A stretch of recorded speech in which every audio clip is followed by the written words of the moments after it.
What's up, everyone? Welcome to This Day in Philly Sports History for July 12th, 2023. I'm your host, Jim Montgomery. We've officially entered the dog days. The next 2 days are hands down the worst 2 days of the sports calendar, unless you're really into Summer League basketball, in which case this is your dream because there's nothing else going on. Baseball will restart on Friday. Until then, quick All-Star update. The National League did end its drought against the American League. I did put a bet in on the National League, so I won that. I did an alternate total. Did not win that, so I was down the juice for the day. But Nick Castellanos went 1 for 2 with a walk and scored a run. Craig Kimbrel got a little dicey there and sweaty in the ninth, but was able to save it out for the National League. So there's your Phillies All-Star update. No more Phillies updates until Friday now, unfortunately. But we will have plenty of content for you, so don't worry. Some housekeeping notes. There will be a new Back to the Future dropping either later tonight or tomorrow. I'm shooting to record tonight. The kids also want to go to the pool, so a lot's going to be... I will record tonight. It's just a matter of whether I can edit, and get it posted in time. But the best way to stay in the loop for that is to go look for Back to the Future with a PH wherever you get your podcast. Like and subscribe, and it'll get delivered right to your inbox. Do the same for This Day in Philly Sports History. Also, spread the word. Tell your friends. We're entering our second full year now of podcasting, which sky is the limit. Lots of good things on the horizon. One of those things we have right now is a new partnership with 2008 Phillies with a Z. 2008 Phillies is the biggest Phillies email newsletter in the world. I stand by it. It's a must-read for every Phillies fan. I've been following this Twitter account for years now. Be sure to give them a follow on Twitter, too, at 2008 Phillies. But they are running a special specifically for This Day in Philly Sports History listeners. Be sure to check the link out in the description of this podcast. Follow that, and that'll give you your exclusive pricing. What a subscription gets you is access to the paid subscriber posts only. There's a lot of good community chats. I check out the chats. I participate every now and then. I mentioned yesterday there was a big thing on Phillies All-Star Trivia. I didn't do so well, but be sure to check that out. Access to their full catalog of archives, tons of great articles, discussions, whatever you want. If you're a true Phillies fan, this is a must-read. And you also get the t-shirt I was wearing yesterday, the 2008 championship banner t-shirt. The 2008 Phillies Twitter account will follow your Twitter if you want. Plus, you get access to all kinds of Phillies giveaways, including tickets and autographs. For a limited time, we are working with them. They'll give you 75% off your subscription. So for just $2 a month or $20 for the full year, you get the full access, you get the t-shirt, you get the Twitter follow whatever you want with that. That's completely up to you. But he has a great following, so anything to help build your own brand. But that's 75% off. Follow the link in the description. You guys know I stand by things, and I don't just throw things out there just for the sake of throwing them out there. It's a great site, great articles, definitely worth checking out. That's 2000 Phillies with a Z. Follow the link in the description of this podcast for 75% off your subscription. $2 a month or $20 for the whole year. It's worth it just for the t-shirt. And then on top of that, you get all the great content and then access to the giveaways and things like that. So go check out 2008 Phillies with a Z. All right, so there's not many updates in the sports world due to being on Major League Baseball, being on the All-Star break and being in the dog days. However, this was much bigger. Usually I won't do stuff like this, but it took over my Twitter timeline, and then I had to get some work done on my truck. So I was listening to the midday show on WIP more than what I normally would, and they had their, Top 10 Tuesday, they call it, or whatever it is. But they were talking about the top 10 Eagles quarterbacks in the Super Bowl era. And I thought it was interesting, and I wanted to give my 2 cents on this. I'm not going through my full top 10 because, to be completely honest, after about 5 or 6, there's a serious drop-off. However, I was surprised at, after just 3 years, how many people had Jalen Hurts as the top quarterback in NFL history or Eagles history, I should say. And I'm not so sure I'm ready to do that yet. So my top 5, I got Donovan McNabb, number 1. No questions asked. Randall, number 2. And again, I think if Randall had just a titch of coaching when he was in Philadelphia, he'd be far and away the number 1. I will put Jalen Hurts at 3rd, but I'm going to put an asterisk next to that because I don't know. If we're basing it off just going on a Super Bowl, I don't know if I'd put Jaworski at 3 or Nick Foles at 3. So I just wanted to pump the brakes and be cautiously optimistic. I hope I'm wrong, and I hope Jalen Hurts is number 1. I do have Michael Vick at number 4. And then Nick Foles at number 5. And Nick Foles and that was the biggest one. Everybody that called in and even the host, they had a problem with Nick Foles because they didn't know where to put him. You kind of overinflate him because of the Super Bowl, but at the same time, he didn't really have a long career in Philadelphia, but the best years of his career were in Philadelphia. So that 27-2 year was great. He got hot at the right time during the Super Bowl year, but then he was a very mediocre at best quarterback from there.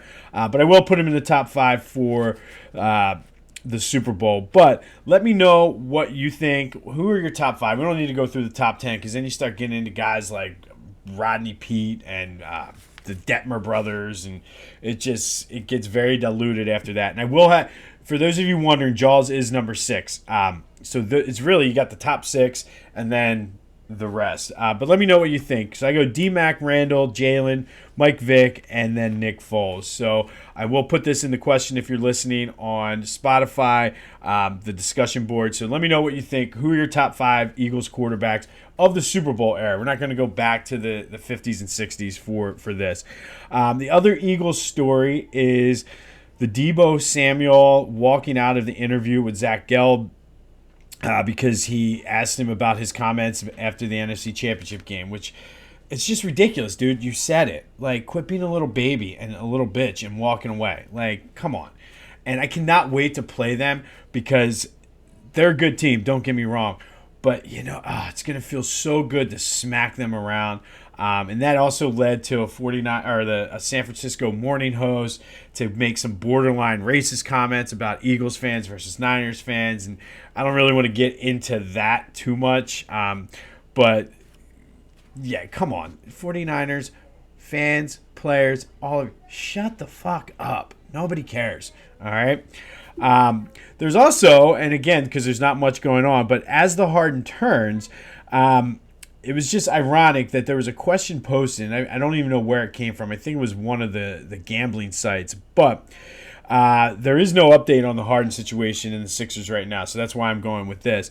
But it was, which would you rather have as if you were a player? And obviously as a fan, I know what I would pick. But as a player, would you rather be a Robert Horry type player with making $54 million but have 7 championship rings, or James Harden having $300 million and 0 championship rings? And just interesting to see, and it looked like a lot of the comments were divided based on generational lines. A lot of older guys like me were like, hey, give me the $54 million. I can live comfortably off of that. Give me the 7 rings. And a lot of the younger guys were like, give me the $300 million. Who cares about the rings?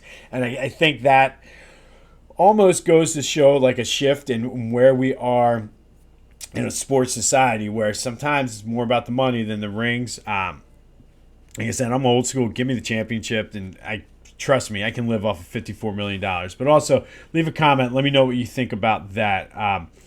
All right, so today we're going to go back to 1946, and on July 12th, 1946, the Pirates beat the Phillies 4-3. Pinch hitter for the Phillies, Vance Dinges, he hit an inside-the-park home run, which was the first and only inside-the-park home run in Phillies history. It's one of only 2 career home runs for him in 501 at-bats. The 1946 Phillies, they were 69-84, 28 games back at the Cardinals. Not a very good year for them. However, it was the first year that they actually flew to away games and did not take trains or buses out. So they were chartering flights to Chicago and St. Louis and places like that. So just a cool little side note. But on this day, back in 1946, Vance Dinges hit the first and only pinch hit inside the park home run for the Phillies. All right, Philly Sports Most Lovable Loser Tournament update time. And in the Phillies regional yesterday, the number 4 seed 1915 Phillies got spanked around by the number 5 seed 1983. The 83 Phillies will be moving on with 78% of the vote. They will play in a few days. They will play the 2009 Phillies in a second round matchup. But again, be sure to vote. However, send me text messages, comment on this post, vote on my social media, Twitter, TikTok, Jimbo_Mont, Instagram at Philly Jimbo. If you follow me on Facebook, wherever. So be sure to vote. Today, though, we're going to the Sixers regional, and it's the 1 seed versus the 8 seed. The 1 seed, 1979 80 Sixers versus the number 8 seed, the 2020-21 Sixers. The 79-80 team went 59-23, second in the Atlantic, good enough for the 3rd seed in the conference. They were only 3 years removed from the NBA Finals. That year, they blew the 2-0 lead to the Trailblazers and Bill Walton. It was their best record since that 67-68 championship team. Dr. J, All-NBA first team. Bobby Jones, All-NBA defensive first team. Caldwell Jones, Darryl Dawkins, Doug Collins, and Mo Cheeks were also on that team. They beat the Bullets 2-0, Hawks 4-1, Celtics 4-1. They kind of rolled through the Eastern Conference playoffs. Got to the finals against the Lakers and lost to a rookie named Magic Johnson, who in Game 6 had like 40 points starting at center for Kareem Abdul-Jabbar. It just was not meant to be for the Sixers that year. And also that finals, Game 4, you guys, I'm sure you know the iconic Dr. J baseline behind the backboard layup. That happened during that series as well, so just another little tidbit from that season. They are taking on the 8 seed, the 2020-2021 Sixers, who went 49-23. They were the 1st seed overall in the Eastern Conference, 4th straight year in the playoffs. This was Doc Rivers' first season as head coach. Joe averaged 28.5 points, 10.6 rebounds. Ben Simmons, they had picked up Seth Curry and Danny Green on that team. They beat the Wizards in the first round 4-1, and then that was the Hawks Trae Young series where the Hawks beat the Sixers 4-3. Sixers were up 26 points in Game 5, ready to just close it out and go up 3-2, coming and then go down to Atlanta to close it out, and they blew that game. They did come back and win Game 6 in Atlanta, and then Game 7. Truthfully, the end of Game 6, but Game 7 is when Ben Simmons just absolutely hid and really cost, in my opinion, the Sixers that series. But very disappointed, to say the least, because you were the 1 seed and all the talent in the world. Did play this out on What If Sports, and apparently What If Sports didn't get the memo, and they played this as regular season Ben Simmons, and that 2020-2021 team just dominated the 79-80 Sixers, winning 9 games out of 10. Again, Joe was just too much for that Sixers team, the 79-80 team to handle. He was player of the game 8 of the 10 games. Ben Simmons was or I guess 7. Ben Simmons won 2, and then Dr. J was player of the game that they won. But it was just too much, and that's obviously the 79-80 team. They needed a guy like Moses Malone to come in. So I would love to see how that matchup would go if it was the 82-83 team. But the number 1 seed 79-80 Sixers versus the 8 seed, the 2020-2021 Sixers. Be sure to go vote. It's your turn. Tell me who wins. I know you guys are listening, so be sure to make sure your vote counts. Get that vote to me however you can. On this day, back in 1946, Vance Dinges hit the first and only inside the park pinch hit home run for the Phillies.